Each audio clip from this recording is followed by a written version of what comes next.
Salutations mon jeune ami, comment vas-tu en cette belle journée frérot? Comme tu vas voir dans cette vidéo, je suis de très bonne humeur. Pourquoi je suis de bonne humeur? Parce qu'hier je suis sorti. Ouais monsieur, je suis sorti, j'ai vu des gens. Hey, tu devrais aller voir ce qui se passe dehors, c'est pas mal quand même hein. Je me suis dit putain, je devrais aller dehors plus souvent. Il y a des vrais gens, il y a une vraie vie, écoute, c'est pas mal.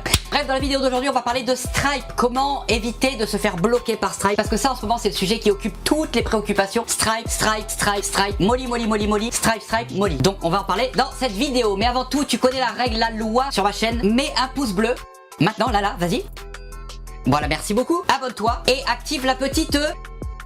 Absolument, la petite clochounette. Bref, on y va, on rentre dans le vif du sujet. Et je vais commencer par une très mauvaise nouvelle. Jeune homme, jeune femme, jeune ami, si jamais tu t'es déjà fait niquer ton compte Stripe, bah je suis désolé pour toi, c'est mort. Voilà, dans la majeure partie des cas c'est irréversible. Quand ils ont pris leur décision, c'est comme ça, t'as plus qu'à trouver un autre processeur de paiement. Merci, bonne soirée. Voilà, par contre si ça t'est pas encore arrivé, cette vidéo est clairement faite pour toi. Et je vais te montrer un petit peu toutes les étapes que tu dois suivre pour éviter au maximum le blocage de ton compte. Néanmoins, attention, il y a toujours un tout petit pourcentage de chance pour qu'il te bloque sans que tu saches pourquoi. Ça peut arriver malheureusement, c'est con, ça fait chier, mais ça peut arriver. Bref, la règle numéro 1 absolue, c'est sur ton interface Stripe, remplis bien tes renseignements personnels, remplis bien les renseignements de ton entreprise, remplis tout comme il faut. C'est pareil pour ton numéro de tiré, même si Stripe officiellement ne te le demande, ne te l'oblige pas, on va dire, rentre-le. C'est d'ailleurs Stripe, je crois que c'est le seul processeur de paiement qui ne demande pas ton numéro de tiré, mais je te conseille quand même vivement de rentrer ton numéro de tiré, ok? La deuxième règle, c'est qu'il faut que tu sois absolument transparent sur tout ce qui constitue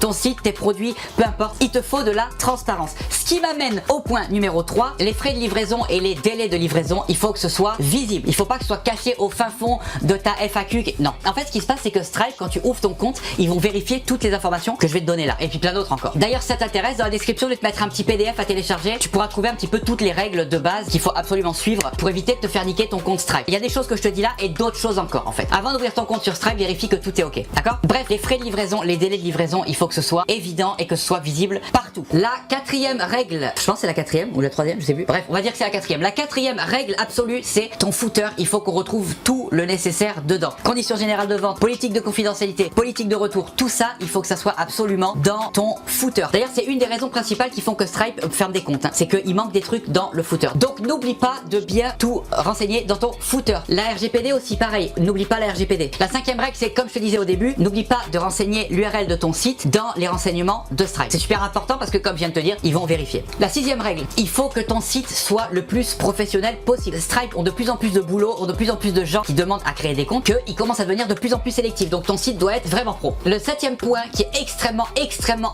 important, ne dis jamais que tu fais du dropshipping. Stripe déteste le dropshipping, c'est interdit dans leur politique, genre dis que tu fais du e-commerce, peu importe, mais ne dis jamais que tu fais du dropshipping. Parce que tout simplement, eux ils considèrent que le dropshipping c'est un business model qui est à risque, et à partir du moment où il y a le moindre risque, ils préfèrent ne pas se mouiller et dire non, toi c'est non. La huitième règle pour pas se faire bannir de Stripe, c'est si tu as plusieurs boutiques, chaque boutique a son sous-compte. En haut à gauche sur Stripe, tu peux créer des sous-comptes. N'envoie pas plusieurs boutiques sur le même compte. Une boutique égale un sous-compte. Stripe peuvent te bloquer un sous-compte, mais ils bloquent jamais un compte entièrement. Si jamais ils veulent bloquer quelque chose, ils vont bloquer un sous-compte. Donc il faut avoir des sous-comptes et chaque boutique envoie vers un sous-compte, ok? Le neuvième point, je le mets en neuvième, mais c'est super important. Il faut que tu aies un SAV de ouf. T'as pas le choix, il faut que tu aies un SAV de ouf, genre il faut pas que tu répondes sous 48 heures mais sous quelques heures. Il faut que ton SAV soit parfait. Il faut que tu puisses prouver, si Stripe te pose des questions, il faut que tu puisses prouver que ton SAV il est en béton, ok? C'est super important. Le dixième point, c'est livre tes clients vite. De toute façon, ça je le dis tout le temps sur ma chaîne, genre les livraisons en 3 semaines, 1 mois, ça marche pas. Il y a un moment donné où ça va te retomber dessus et ça va te faire très mal. Donc évite absolument ça déjà pour que ton business puisse perdurer dans le temps, 1, et 2, Stripe déteste les livraisons trop longues. Parce que ça crée des litiges, parce que ça fait des clients pas contents, etc. Donc livre le plus vite possible. Et enfin, la dernière règle, tous les trucs genre les timers, les quantités limitées, le scarcity à fond la caisse, ça oublie, Stripe déteste. Et en passant, tes clients aussi détestent ça, et d'ailleurs la majeure partie d'entre eux ils ont compris que ça fonctionne plus et que c'est des conneries. Donc rends-toi service à toi, à ton business long terme et à ton compte Stripe, et oublie ça, ok? Voilà, c'est tout pour la vidéo d'aujourd'hui frérot, je te remercie de l'avoir regardé jusqu'à la fin. N'oublie pas avant de partir de lâcher ton petit pouce bleu, de t'abonner et d'activer la petite clochounette. Si t'as des questions, n'hésite pas à poser moi dans les commentaires. N'oublie pas non plus de télécharger ta checklist, le lien est dans la description. Puis en attendant, moi je te dis bye et on se voit dans la prochaine vidéo. Tchuss!